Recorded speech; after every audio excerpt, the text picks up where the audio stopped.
امروز در نیویورک هفته سطح عالی مجمع عمومی 78 سازمان ملل متحد آغاز می‌یابد. پیش بینی می شود که در نشست روز دوشنبه پرزیدنت ایالات متحده آمریکا جو بایدن و رهبران ترکمنستان، قرقیزستان، قزاقستان و ازبکستان از منبر سازمان ملل متحد سخنرانی خواهند کرد. پیام پرزیدنت تاجیکستان امامعلی رحمان فردا 20 سپتامبر ارائه خواهد شد. روز دوشنبه رهبر تاجیکستان امامعلی رحمان با دبیر کل سازمان ملل متحد آنتونیو گوترش ملاقات کرد. خدمات مطبوعاتی پرزیدنت تاجیکستان نوشته است که در رفت این صحبت مسئله‌های همکاری تاجیکستان و سازمان ملل متحد و نهادهای آن، اینچنین روزنامه مباحثه‌های عمومی اجلاس 78 مجمع عمومی سازمان ملل متحد مورد بررسی قرار داده شد.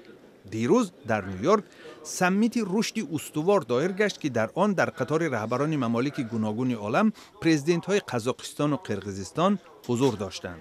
امروز در حاشیه مجمع عمومی واخوری پرزیدنت ایالات متحده آمریکا جو بایدن با رهبران 5 کشور آسیای مرکزی مد نظر است.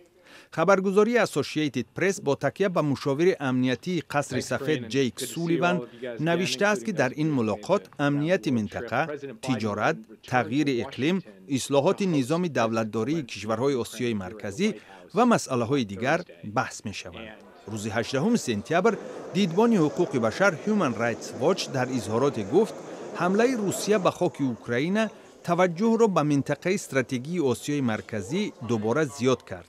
ولی جو بایدن نباید اجازت بدهد که این وضع به مسئله داغ حقوق بشر سایه اندازد. در اظهارات هیومن رایتس واچ از چند مورد جدی پایمال شدن حقوق انسان در آسیای مرکزی یادآوری شده است.